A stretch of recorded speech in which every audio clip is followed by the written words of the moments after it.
Salam sejahtera. Sekiranya ini benar, ini memang kematian yang sangat-sangat mengejutkan Tun Mahathir pasti. Kerana uh, Trump mendakwa Khamenei meninggal dunia selepas serangan Israel Amerika Syarikat ke atas Iran. Wow, ini pasti mengejutkan Tun Mahathir. Kematian ini pasti mengejutkan Tun Mahathir sekiranya benar. Baitul Muqaddis, Presiden Amerika Syarikat AS Donald Trump pada Sabtu mendakwa pemimpin tertinggi Iran, Ayatollah Ali Khamenei, sudah meninggal dunia selepas Israel dan Amerika Syarikat melancarkan serangan berskala besar yang belum pernah terjadi sebelumnya yang bertujuan menjatuhkan Republik Islam itu. Sorakan kedengaran di jalan-jalan Tehran selepas laporan kematian Khamenei, pemimpin tertinggi Iran sejak tahun 1989. Ketika kepulan asap hitam berlegar di daerah Pasteur, tempat beliau biasanya tinggal, kata saksi kepada AFP. Khamenei, salah seorang yang paling jahat dalam sejarah, sudah meninggal dunia, kata Trump di rangkaian Social Truth beliau. Perdana Menteri Israel pula, Benjamin Netanyahu, sebelum ini berkata terdapat banyak tanda bahawa pemimpin ini tidak lagi hidup. Serangan itu mendorong Tehran untuk melepaskan tembakan peluru pandu di seluruh Timur Tengah dengan kecederaan dan sekurang-kurangnya 1 kematian dilaporkan dalam letupan yang bergegarkan bandar-bandar utama di monarki Teluk Arab. Pihak berkuasa Iran menggesa penduduk untuk mengosongkan ibu kota, sebuah bandar yang mempunyai 10 juta penduduk. Manakala Persatuan Bulan Sabit Merah di negara itu mengatakan bahawa sekurang-kurangnya 201 orang terbunuh dalam serangan itu dan lebih daripada 700 cedera. Badan Kehakiman Iran menyatakan bahawa satu serangan yang mengenai sebuah sekolah di selatan membunuh 108 orang. Walaupun AFP tidak dapat mengakses lokasi itu untuk mengesahkan jumlah korban atau keadaan sekitar kejadian itu. UAE melaporkan seorang awam terbunuh dan kerosakan akibat peluru berpandu di Dubai dan Abu Dhabi ketika lepuran dari serangan balas Tehran. Pertahanan udara yang memintasnya juga bergema di Israel, Arab Saudi, Bahrain, Qatar, Jordan dan Kuwait.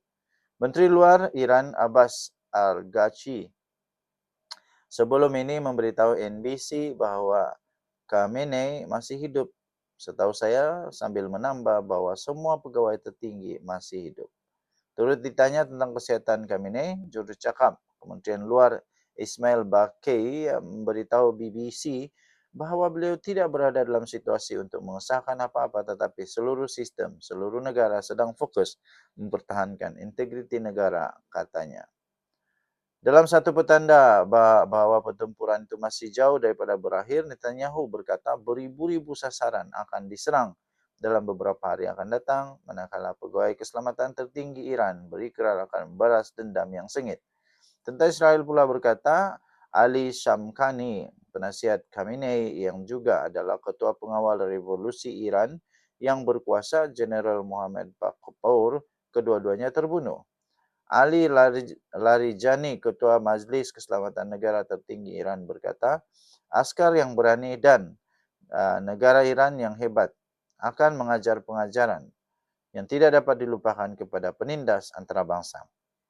Disiarkan 1 Mac tahun 2026 di mana? Di harian Metro, hmetro.com.my. Tajuk dia Trump dakwa.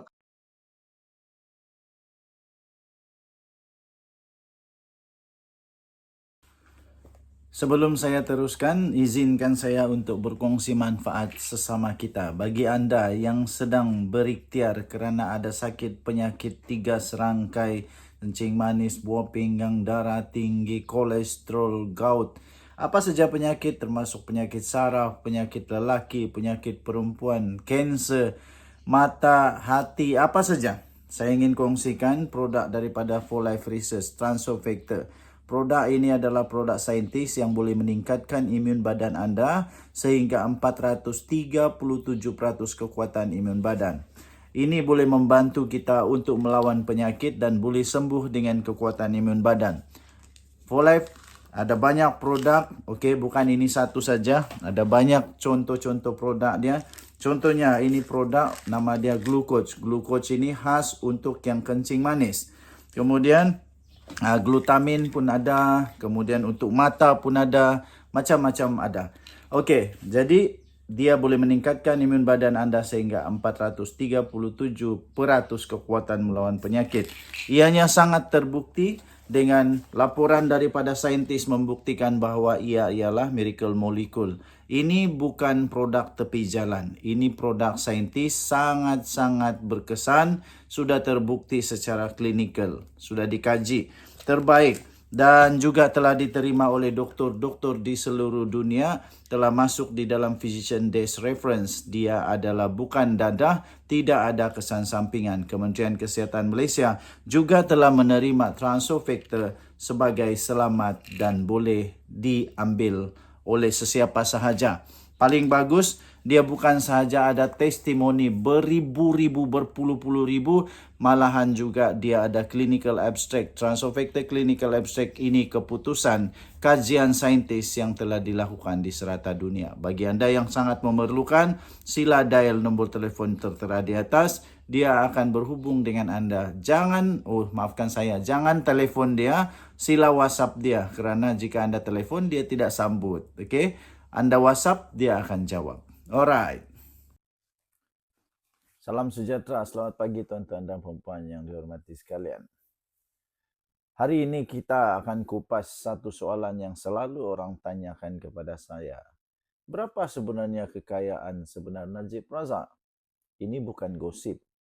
Ini fakta mahkamah, rampasan dan nombor rasmi yang boleh kita pegang. Are you ready, tuan-tuan dan puan-puan? Sekiranya ready, komen ready. Okey.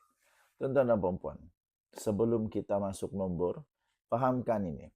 Bila politik, wang dan mahkamah bercampur baur, kebenaran kadang-kadang kelihatan sungguh-sungguh kabur.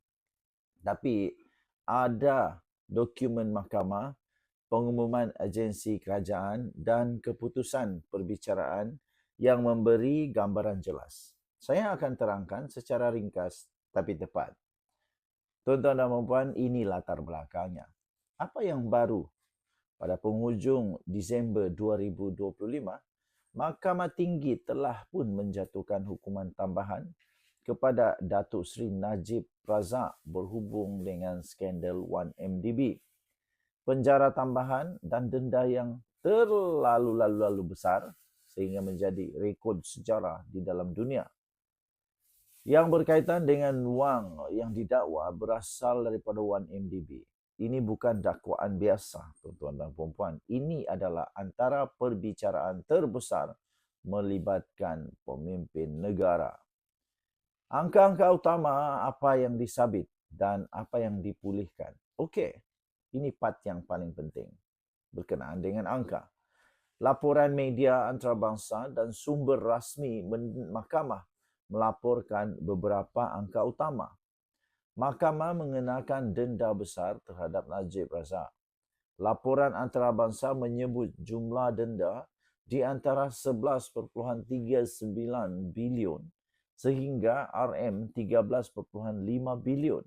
Ini bergantung kepada butiran pertuduhan dan pengiraan hukuman.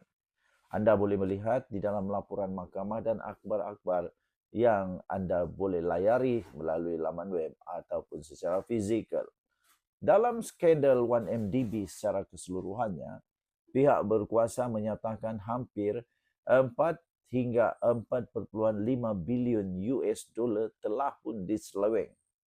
Sejumlah besar wang itu dikesan mengalir ke akaun-akaun peribadi dan pembelian-pembelian barang-barang mewah oleh orang-orang tertentu. Beberapa laporan menyatakan lebih daripada 1 bilion US dollar telah dijejaki ke akaun peribadi Najib Razak. Dari segi aset yang dipulihkan atau disita, sebelum saya teruskan, izinkan saya untuk berkongsi manfaat sesama kita. Bagi anda yang sedang berikhtiar kerana ada sakit penyakit 3 serangkai, kencing manis, buah pinggang, darah tinggi, kolesterol, gout, Apa saja penyakit, termasuk penyakit saraf, penyakit lelaki, penyakit perempuan, kanser, mata, hati, apa saja. Saya ingin kongsikan produk daripada For Life Research, Transofactor. Produk ini adalah produk saintis yang boleh meningkatkan imun badan anda sehingga 437% kekuatan imun badan. Ini boleh membantu kita untuk melawan penyakit dan boleh sembuh dengan kekuatan imun badan. For Life ada banyak produk, okey, bukan ini satu saja. Ada banyak contoh-contoh produk dia. Contohnya ini produk nama dia Glucoach. Glucoach ini khas untuk yang kencing manis. Kemudian glutamin pun ada, kemudian untuk mata pun ada, macam-macam ada. Okey, jadi dia boleh meningkatkan imun badan anda sehingga 437% kekuatan melawan penyakit. Ianya sangat terbukti dengan laporan daripada saintis membuktikan bahawa ia ialah miracle molecule. Ini bukan produk tepi jalan. Ini produk saintis sangat-sangat berkesan, sudah terbukti secara klinikal, sudah dikaji, terbaik dan juga telah diterima oleh doktor-doktor di seluruh dunia, telah masuk di dalam Physician Desk Reference. Dia adalah bukan dadah, tidak ada kesan sampingan. Kementerian Kesihatan Malaysia juga telah menerima Transofactor sebagai selamat dan boleh diambil oleh sesiapa sahaja. Paling bagus, dia bukan sahaja ada testimoni beribu-ribu, berpuluh-puluh ribu, malahan juga dia ada clinical abstract. Transofactor clinical abstract ini keputusan kajian saintis yang telah dilakukan di serata dunia. Bagi anda yang sangat memerlukan, sila dial nombor telefon tertera di atas. Dia akan berhubung dengan anda. Jangan telefon dia, sila WhatsApp dia. Kerana jika anda telefon, dia tidak sambut. Okay? Anda WhatsApp, dia akan jawab. Alright. Agensi kerajaan melaporkan pulangan aset berkaitan 1MDB dan SRC International bernilai hampir 29.7 bilion sehingga pada tahun 2025. Manakala nilai barangan yang dirampas dari premis yang berkaitan Najib dilaporkan kira-kira RM1.1 bilion ringgit Malaysia. Jadi berapa sebenarnya kekayaan sebenar Najib Razak? Kalau maksud tuan-tuan dan puan-puan, berapa wang tunai dan aset Najib yang benar-benar milik pribadinya sekarang, jawapan ringkas ialah jumlah yang boleh dianggarkan berdasarkan rekod awam dan rampasan jauh lebih rendah daripada dakwaan keseluruhan, jumlah keseluruhan 1MDB.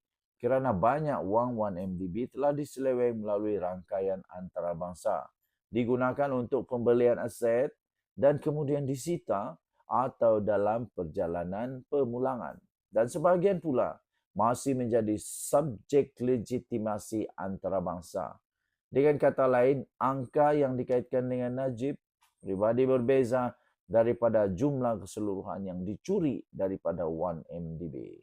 Kenapa angka-angka ini berubah-ubah dan sukar untuk dipastikan? Sebabnya, nombor satu, adanya pertindihan antara wang yang berada di dalam akaun pribadi, wang yang digunakan untuk beli aset atas nama syarikat, individu lain dan barang mewah atas nama orang ketiga. Nombor dua, sebahagian aset telah dijual, dipindah atau berada di luar negara. Nombor tiga, proses perundangan memutuskan apa yang boleh disita dan apa yang perlu dipulangkan kepada negara. Jadi jumlah kekayaan bersih Najib yang sah milik beliau pada satu masa berubah mengikut hasil perbicaraan dan rampasan. Contohnya, beberapa barangan mewah pernah diminta dipulangkan oleh mahkamah kepada Najib pada masa lalu, sementara banyak aset lain kekal dalam proses tuntutan. Gambaran praktikal untuk penonton-penonton, viewers sekalian. Apa maksud ini semua untuk rakyat? Pertama, angka-angka besar bukan sekadar statistik yang melibatkan kehilangan wang rakyat, kos pemulihan, serta ketidakadilan dalam tadbir urus. Kedua, pemulihan 29.7 bilion. Itu angka rasmi terkini menunjukkan usaha besar kerajaan untuk dapatkan balik wang ini. Tetapi masih ada baki hutang 1MDB yang perlu ditangani. Sebagai penutup, tuan-tuan dan puan-puan, adakah Najib kaya sekarang? Najib pernah dikaitkan dengan aliran wang yang amat besar. Tetapi kekayaan pribadi yang bebas daripada pertikaian undang-undang ini sangat terhad oleh rampasan, denda dan prosedur undang-undang. Lebih penting mahkamah membuat keputusan yang menegaskan dia terlibat dengan penyalahgunaan kuasa untuk manfaat keuangan. Jadi persoalan kekayaan sebenar tidak hanya soal jumlahnya, tetapi soal ketulinan dan keabsahan wang tersebut.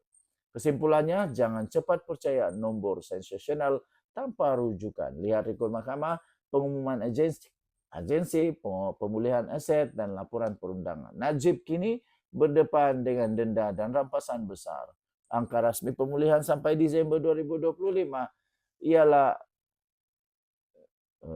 ialah puluhan bilion ringgit yang dihubungkan dengan 1MDB dan nilai aset yang disita dari premis berkaitan mencecar ratusan juta hingga lebih 1 bilion ringgit. Tuan-tuan dan puan-puan, kalau anda mahu saya pecahkan dokumen mahkamah atau buat infografik, komen di bawah. Jangan lupa like, subscribe, share. Kalau anda rasa video ini membantu, kita jumpa lagi. Salam sejahtera Malaysia. Bye-bye. Terima kasih tuan-tuan dan puan-puan kerana sudah menamatkan video ini dengan baik sekali. Saya ingin kongsikan beberapa buah buku yang sangat menarik. Ini saya sisipkan. Yang pertama, Muslihat Mahathir. Sekiranya anda berminat untuk melihat bagaimana Muslihat Mahathir yang dituliskan di dalam buku ini, anda boleh baca ini untuk menambahkan pengetahuan anda, untuk anda tahu siapa Mahathir yang sebenarnya. Buku ini sangat luar biasa. Ketika saya membaca, saya terkejut. Wow! Dan saya semakin berilmu. Buku yang kedua yang saya ingin kongsikan pada anda ialah Pemikiran Tun Mahathir. Ini ditulis oleh seorang pakar yang sangat-sangat luar biasa, merungkai. Dia kasih pecah semua pemikiran Tun Mahathir. Ini bukunya yang sangat luar biasa. Sekiranya anda mau tahu macam mana Mahathir punya cara berfikir, ini dia. Dan yang ketiga, buku yang saya ingin kongsikan bagi anda ialah tajuk dia Paradise Lost Mahathir. Okey, ini dia beritahu bagaimana paradise itu surga yang diwar-warkan di Malaysia nampaknya sudah hilang menurut Mahathir. Ada buku ni, kalau anda berminat untuk beli, tekan, ada di Shopee. Okey, saya bagi link dia. Alright.